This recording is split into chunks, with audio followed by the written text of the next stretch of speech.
Bagi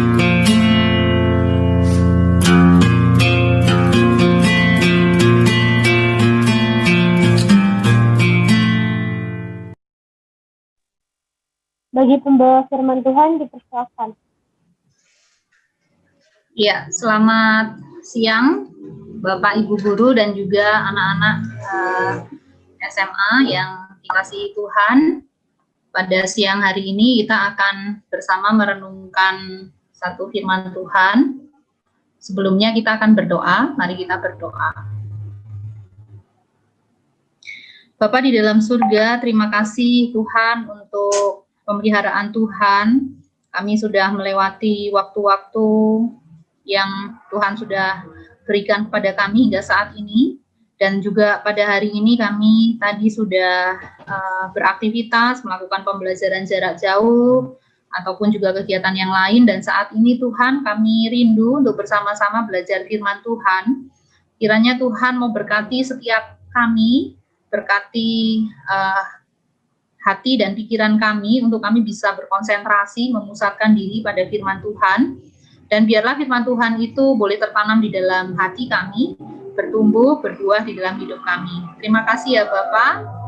Kami siap untuk mendengarkan firman Tuhan pada siang hari ini. Di dalam nama Tuhan Yesus kami sudah berdoa. Amin. Nah, ini saya bisa share screen? Saya.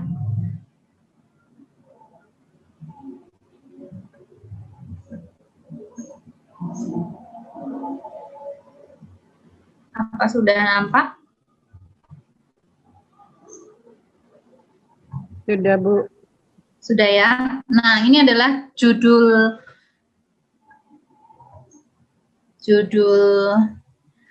renungan kita atau firman Tuhan kita pada siang hari ini.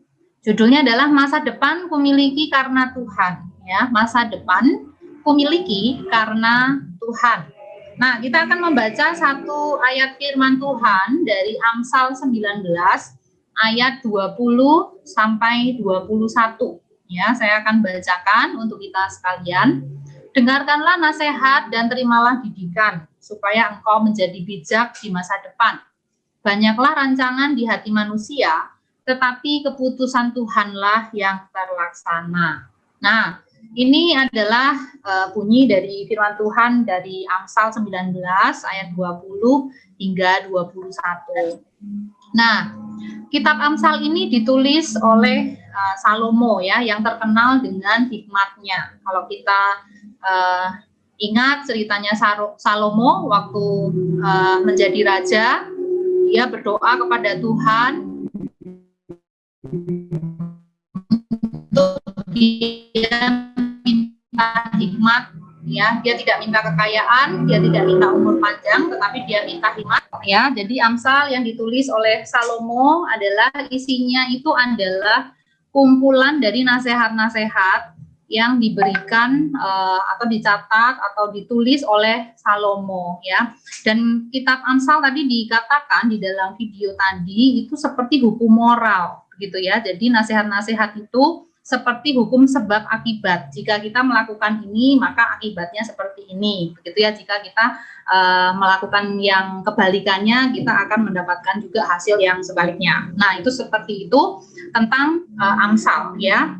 Nah, tapi memang tadi ada disampaikan bahwa kenyataannya kadang-kadang orang yang saleh, orang yang taat kepada Tuhan, orang yang sungguh-sungguh menjalankan hidupnya sesuai dengan firman Tuhan tidak selalu hidupnya mulus gitu ya. Oleh karena itu ada kitab-kitab yang lain. Nah, tapi hari ini kita akan fokus kepada Amsal ya, dan kita akan mempelajari atau kita akan fokus membahas dari Amsal 19 ayat 20 sampai 21.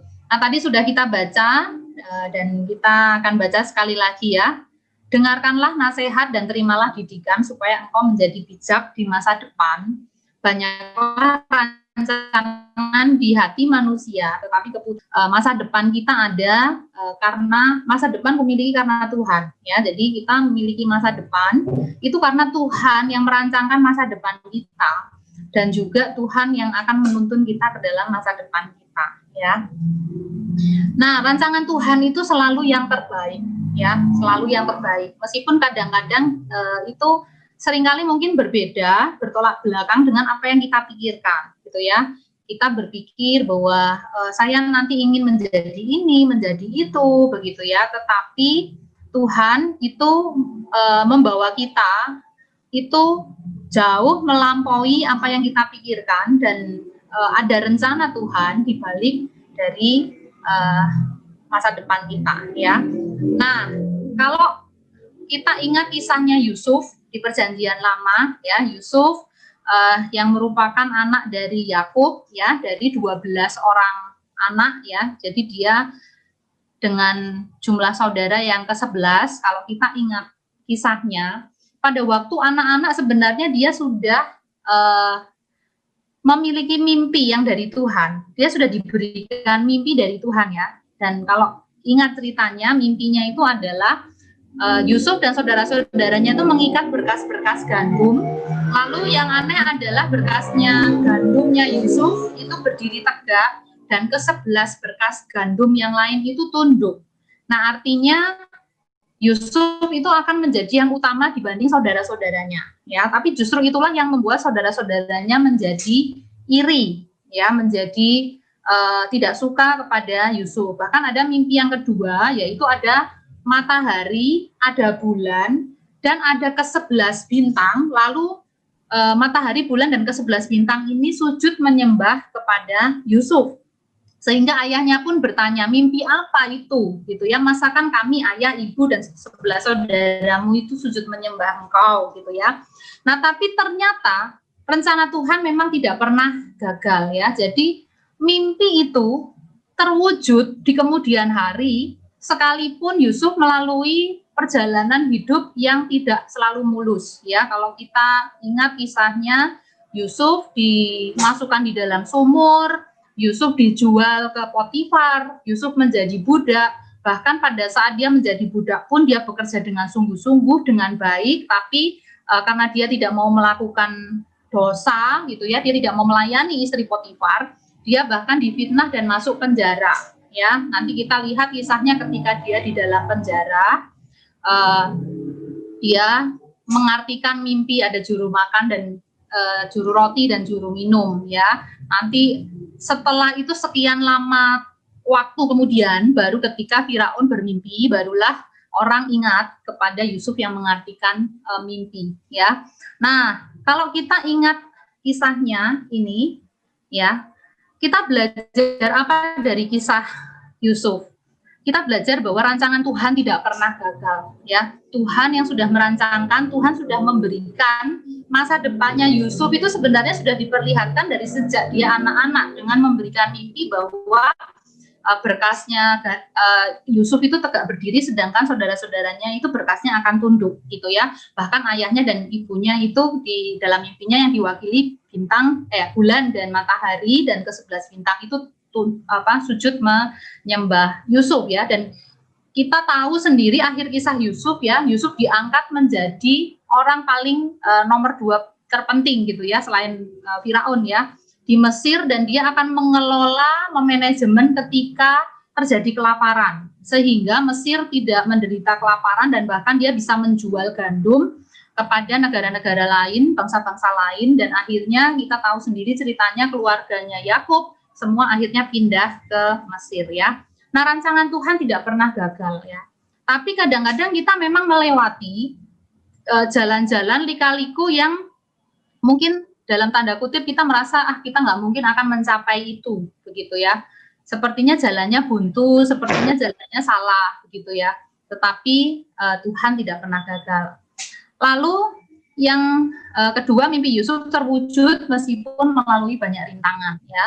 Dan ada rencana Tuhan yang lebih besar dari yang dapat kita pikirkan, ya. Itu terlihat dari mana? Kita baca di Kejadian 45 ayat 4 sampai 5. Ini ketika saudara-saudaranya Yusuf waktu itu di daerahnya terjadi kelaparan, dan dia harus pergi ke Mesir karena satu-satunya bangsa yang bisa menyediakan dan punya stok gandum cukup banyak dan bisa dibeli itu adalah di Mesir, ya.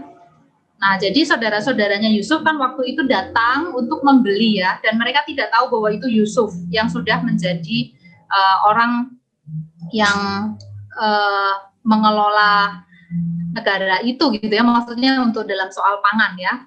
Lalu kata Yusuf kepada saudara-saudaranya itu, marilah dekat-dekat. Maka mendekatlah mereka, katanya lagi, akulah Yusuf saudaramu yang kamu jual ke Mesir. Tetapi sekarang janganlah bersusah hati dan janganlah menyesali diri karena kamu menjual aku ke sini. Sebab untuk memelihara kehidupanlah Allah menyuruh aku mendahului kamu. Nah, ini satu pernyataan yang luar biasa sekali dari seorang Yusuf gitu ya, yang mungkin kalau dari sudut pandang manusia akan sulit sekali gitu ya, karena dia mengalami hal yang tidak menyenangkan dari saudara-saudaranya. Dia dibuang ke sumur, dia dijual ke Mesir begitu ya. Nah, biasanya kalau orang kita lihat di film-film gitu ya, atau di sinetron-sinetron begitu, atau di drama-drama Korea atau apa gitu, kalau orang yang tadinya sudah diperlakukan negatif, lalu akhirnya dia mendapat posisi yang bagus dan hidup itu seolah berbalik gitu, rasanya ingin juga untuk membalas dendam gitu ya, atau ya rasain lu begitu ya, kenapa kamu menyia-nyiakan saya waktu itu begitu. Tapi Yusuf sangat sadar bahwa justru dengan cara itulah dia menyadari bahwa dalam penyataannya, sebab untuk memelihara kehidupan lah Allah menyuruh aku mendahului kamu. Jadi dia mengakui bahwa perjalanan hidupnya yang suka dukanya dan susah-susahnya itu sebenarnya juga merupakan rancangan Tuhan. Tuhan sudah merancangkan bagaimana caranya Yusuf itu bisa ada di Mesir, dan akhirnya dia sampai bisa menjadi pimpinan di Mesir ya. Bahkan kalau misalnya kita lihat lagi di Kejadian 50 ayat 20, Yusuf berkata seperti ini, memang kamu telah mereka-rekakan yang jahat terhadap aku, tetapi Allah telah mereka-rekakannya untuk kebaikan, dengan maksud melakukan seperti yang terjadi sekarang ini, yakni memelihara hidup suatu bangsa yang besar.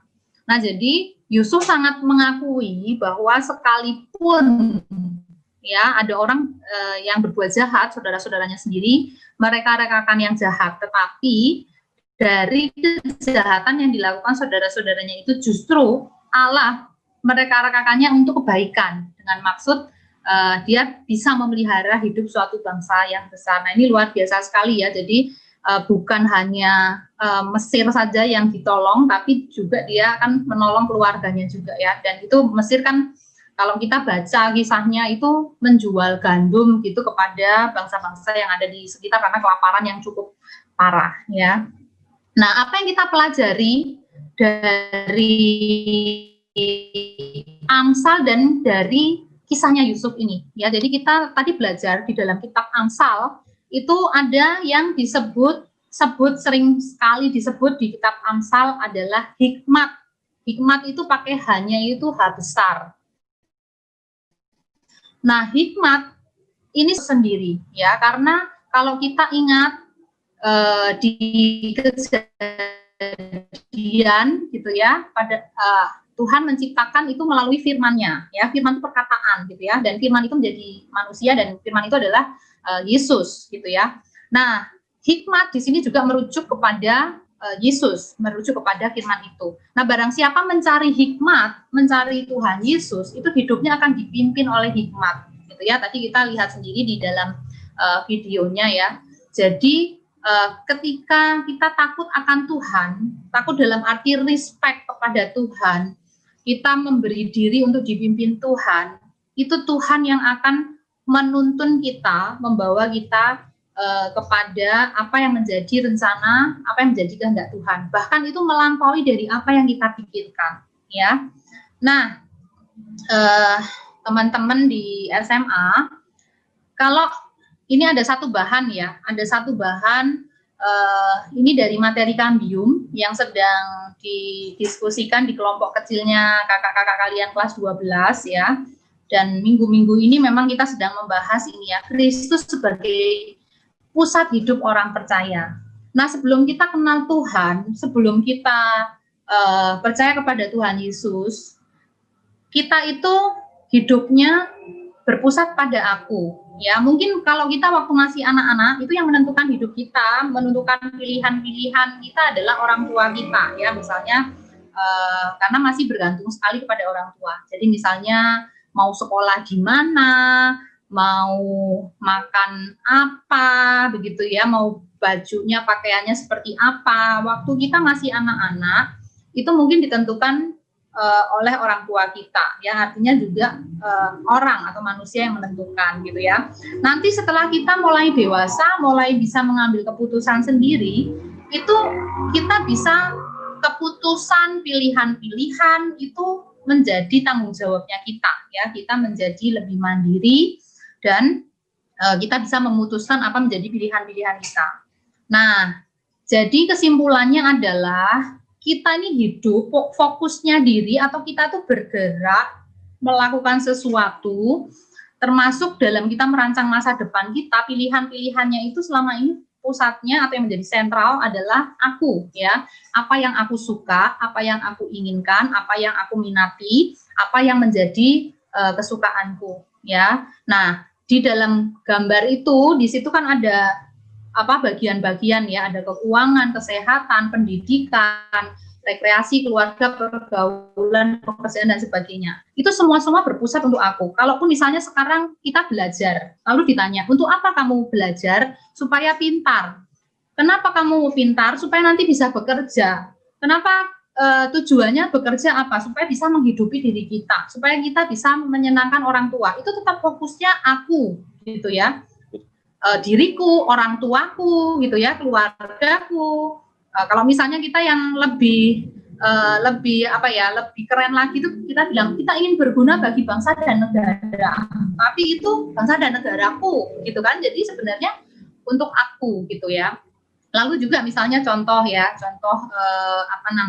kenapa kamu memilih karir sebagai ini, gitu ya, karir A, gitu. Oh ya, karena saya suka, begitu ya. Jadi lebih ke yang menjadi dorongan diri kita adalah saya, gitu ya, atau diri saya. Nah, tapi sebenarnya kita sebagai orang percaya, yang benar itu pusat hidup kita itu bukan lagi kita. Karena kita ini sudah ditebus oleh Tuhan Yesus dan harganya sudah lunas dibayar dan kita menjadi milik Kristus. Jadi sebenarnya pusat hidup kita adalah Tuhan Yesus. Jadi kalaupun kita sekarang ini kita misalnya sekolah, ya, kita tujuannya untuk apa? Untuk jadi pintar, gitu ya. Supaya apa? Supaya Tuhan nanti bisa gunakan kita untuk melayani Tuhan sesuai dengan apa yang Tuhan rencanakan untuk kita. Jadi pada saat kita belajar, fokusnya adalah Tuhan, aku mau menyenangkan Tuhan. Aku mau menjadi seperti apa yang Tuhan rencanakan, ya. Dan itu pasti Tuhan akan pimpin kita ketika kita menjadikan Kristus sebagai pusat hidup kita, ya. Nah, kembali lagi kepada judul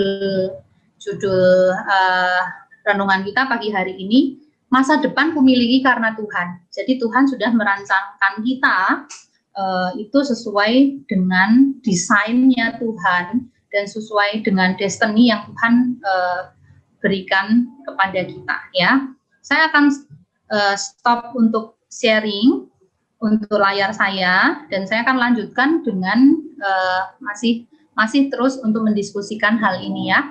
Nah, jadi teman-teman, luar biasa sekali siang hari ini kita belajar dari firman Tuhan, ya, di Amsal tadi, ya. Jadi ketika kita mengandalkan Tuhan, ketika kita mencari hikmat itu, maka Tuhan itu yang akan memimpin, ya. Kita kembali lagi ke Amsal 19 ayat 20 dan 21. Tadi di ayat 20 dikatakan, dengarlah nasihat dan terimalah didikan, supaya engkau menjadi bijak. Dan yang di ayat ke-21, banyaklah rancangan di hati manusia, tetapi keputusan Tuhanlah yang terlaksana, ya. Nah, banyak sekali kita mungkin, kalau Bapak Ibu guru yang sudah dewasa, begini juga mungkin waktu masih muda juga, ada ambisi-ambisi pribadi yang ingin diraih, begitu ya. Saya ingin jadi ini, saya ingin jadi itu, saya bercita-cita jadi ini, jadi itu. Tapi Tuhan itu arahkan kita, mungkin tidak selalu itu sesuai dengan keinginan kita, kehendak kita. tapi Tuhan punya rencana untuk setiap kita yang hanya bisa dilakukan oleh kita, ya. Nah, kalau boleh sharing ya, saya juga dulu banyak sekali jatuh di dalam lubang gitu ya, atau terbentur sana terbentur sini karena tidak menyerahkan diri untuk dipimpin Tuhan gitu ya. Jadi ketika memilih jurusan, nah ini terutama kalian kan sudah SMA ya, apalagi yang kelas 12 nih, waktu kalian mau mencari jurusan itu biasanya kan ini seperti di persimpangan jalan ya, saya mau memilih apa. Nah, andalkan Tuhan, libatkan Tuhan di dalam pemilihan jurusan, tapi juga buka wawasan, karena begitu ketika banyak nasihat, itu kamu wawasannya akan makin luas sehingga kamu juga bisa mengerti kamu itu seperti apa. Nah, ada satu buku yang bagus ya, judulnya itu 3D, Design, Desire, Destiny. Ya, itu sangat menolong sekali buat kalian yang masih belum tahu kira-kira saya itu nanti mau pilih jurusan apa, atau kira-kira saya itu nanti mau bekerja seperti apa. Karena Tuhan itu merancangkan kita, itu ada rencana Tuhan, tetapi juga diimbangi dengan desain dan desire, ya, untuk destiny, untuk sebuah tujuan yang Tuhan mau. Apa itu desain? Desain itu rancangan Tuhan untuk kita. Misalnya kita diberikan kemampuan kognitif seperti apa, atau karakter seperti apa, itu kan setiap kita desainnya beda-beda. Ada yang suka ngobrol sama orang gitu ya, ada yang sukanya baca buku, ada yang sukanya menganalisa gitu ya, ada orang yang teliti sekali, ada orang yang bisa memanage, mengatur dengan baik. Nah, itu desain itu kalau kita temukan dari kalau misalnya sebelum mengambil jurusan atau di pekerjaan kan itu ada namanya tes bakat dan minat. Nah, itu bakat, maksudnya bakatnya kita tuh desainnya gitu ya. Kalau desire itu lebih ke minat.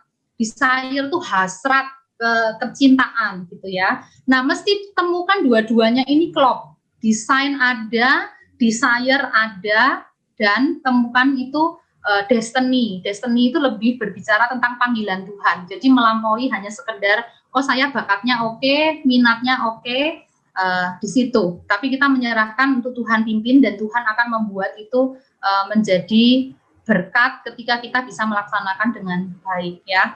Nah, saya punya pengalaman dulu ya, ketika memilih jurusan itu sama sekali saya tidak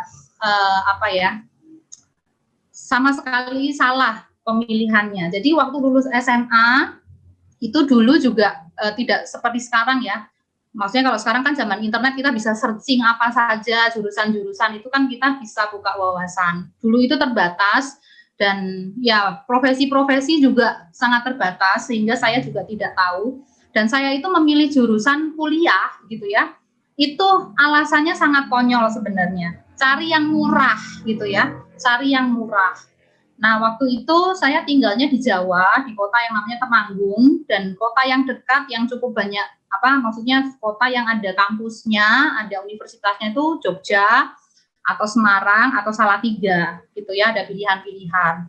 Nah, karena referensinya juga sedikit, gitu, lalu ya setahu saya, ya saya hanya tahu di Jogja ada Universitas Kristen, namanya Duta Wacana. Nah, dari jurusan-jurusan itu dipilihlah saya yang paling murah. Paling murah apa saya masuk supaya saya tidak memberatkan orang tua saya, karena mama saya itu membesarkan saya secara tunggal, karena pada saya kelas 2 SD itu papa saya sudah meninggal ya, jadi janda dan harus membesarkan anak-anak sendiri gitu ya. Jadi nampaknya mulia ya, nampaknya mulia waktu itu memilih jurusan yang murah. Nah, secara desain, secara bakat, secara kognitif itu saya bisa. Saya ambil jurusan tuh biologi lingkungan. Tapi saya tidak tahu biologi lingkungan itu nanti ngambilnya apa, keluar jadi apa, itu saya tidak pernah tahu, pokoknya yang penting murah aja gitu ya. Nah, ketika saya sudah masuk kuliah, ternyata biologi lingkungan itu nanti pekerjaannya itu di perusahaan-perusahaan yang menangani limbah, karena maksudnya supaya ya kita ramah lingkungan, seperti itulah, pokoknya biologi lingkungan arah-arahnya seperti itu. Barulah kaget saya, karena saya tidak terpikir, tidak terbayang untuk penanganan limbah. Yang kedua, saya tidak suka praktikum, dan setiap praktikum kan harus menulis laporan apa segala macam, dan praktikumnya itu kan biologi lingkungan dan kimia itu kan jadi satu ya, jadi ada bedah-bedah begitu juga. Dan rupanya saya secara desire, secara minat, saya tidak minat gitu ya, tapi saya secara desain itu bisa, mampu, secara otak tuh mampu, tapi saya nggak minat. Setiap kali mau kuliah saya stres, setiap kali mau kuliah saya terbeban gitu ya, aduh kuliah lagi gitu lagi. Dan akhirnya apa yang terjadi, nggak sampai 1 semester akhirnya saya give up. Saya keluar dengan perasaan bersalah saya, dan itu betul-betul rugi waktu ya, rugi waktu. Terus yang bodohnya lagi, tahun berikutnya ini juga mungkin jadi pengalaman juga supaya tidak diikuti oleh kalian ya. Yang kedua, saya lebih konyol lagi ya, karena saya berpikir gini, saya sudah rugi 1 tahun. Teman-teman saya lulus SMA sudah di semester 3 dan saya akan masuk lagi semester 1. Oleh karena itu saya mau ambil D3 saja supaya lulusnya bareng-bareng. Nah, ini kan konyol sekali ya. Nanti ketika lulus D3 akhirnya D3-nya itu juga nanggung-nanggung sekali karena banyak lowongan pekerjaan yang diminta adalah S1. Nah, seperti itu suka dukanya dulu saya ketika salah memilih jurusan ya. Dan saya juga mengalami banyak hal gitu ya, dengan D3 saya jadi TU gereja, saya jadi melamar di macam-macam gitu yang hanya bertahan sebulan, 2 bulan begitu, dan rasanya itu hidup tuh susah sekali gitu ya. Sampai satu saat akhirnya Tuhan arahkan untuk saya, awalnya tanda kutip itu terpaksa ya, saya mengajar mata pelajaran komputer karena D3 saya komputer ya, dan dengan gaji sangat kecil dan rasanya sedih sekali begitu ya. Saya sudah kuliah terus gajinya kecil sekali karena guru zaman dulu juga sangat kecil sekali. Tapi ternyata Tuhan bawa dari satu fase ke fase lain gitu ya. Akhirnya nanti saya dapat beasiswa untuk pendidikan guru dan saya belajar lagi dan sebagainya. Nah, tapi yang mau saya tekankan di sini adalah seperti tadi kisahnya Yusuf ya. Kalau Yusuf kan faktornya kan dari luar ya. Ada orang mereka-rekakan yang jahat pada dia, tapi Tuhan mereka-rekakan yang baik untuk dia. Nah, kadang-kadang kita dengan kebodohan kita melakukan kesalahan-kesalahan. Oh, saya salah pilih jurusan, oh saya sembarangan, saya nggak belajar baik, misalnya seperti itu. Akhirnya kita mengalami hal-hal yang buruk. Tapi kalau kita di dalam Tuhan ya, sekalipun itu buruk, ada sebuah pernyataan ya. Itu saya juga dengar dari khotbah hamba Tuhan di gereja gitu ya. Saya lupa, dia sampaikan bahwa begini. Kalau orang kan sering bilang nasi sudah menjadi bubur, tidak bisa diubah. Tetapi di dalam Tuhan, sekalipun nasi sudah menjadi bubur, Tuhan bisa menjadikan bubur ayam yang enak dari bubur itu. Maksudnya adalah seperti ini. Ketika kamu bersalah, tapi kamu bertobat dan kamu menyadari dan menyerahkan itu kepada Tuhan, Tuhan bisa menjadikan bahkan kesalahanmu itu bisa menjadi alat Tuhan untuk memberkati kamu dan juga memberkati orang di sekitar kamu ya. Bisa jadi ini kesalahan saya, saat ini saya sharing kepada anak-anak di SMA, bisa jadi itu jadi sebuah berkat untuk oh ya ternyata kalau mau pilih jurusan bukan asal-asalan seperti itu. Karena rugi waktu, rugi biaya juga, yang tadinya saya pikir bakalan meringankan mama saya karena murah gitu ya.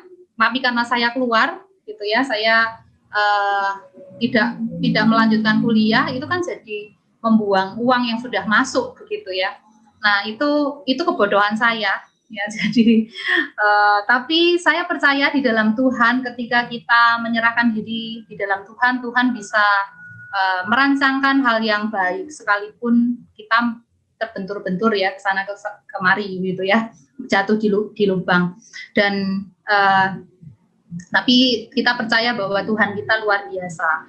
Nah, saat ini yang kita belum mengalami jatuh bangun begitu, ya lebih baik firman Tuhan hari ini mengingatkan ya, untuk kita bisa menyerahkan pada Tuhan, sebab banyak rancangan di hati manusia tapi keputusan dari Tuhan. Jadi serahkan masa depanmu di dalam Tuhan, sebab Tuhan yang mempunyai masa depan kalian, dan pasti kalian akan dipakai Tuhan untuk satu pekerjaan Tuhan yang luar biasa melalui profesi, melalui pekerjaan, melalui posisi kalian dimanapun nanti berada, ya. Kita berdoa. Mari kita berdoa. Bapa di dalam surga, terima kasih Tuhan untuk firman Tuhan pada siang hari ini. Kami belajar Tuhan bahwa kami harus bergantung kepada Tuhan yang adalah hikmat, yang adalah Tuhan Yesus sendiri yang memimpin hidup kami. Tuhan, kami juga belajar dari tokoh Yusuf Tuhan, ketika diberikan mimpi di waktu anak-anak sudah dijanjikan oleh Tuhan, dinyatakan oleh Tuhan bahwa suatu saat menjadi pemimpin, sekalipun melalui hal-hal yang buruk, tetapi tetap rancangan Tuhan tidak pernah gagal. Terima kasih Tuhan, dan tolong setiap kami untuk menyerahkan hidup kami ke dalam tangan-Mu, dan masa depan kami serahkan di dalam tangan-Mu, karena di dalam Tuhanlah yang terbaik untuk setiap kami. Di dalam nama Tuhan Yesus kami sudah berdoa. Amin.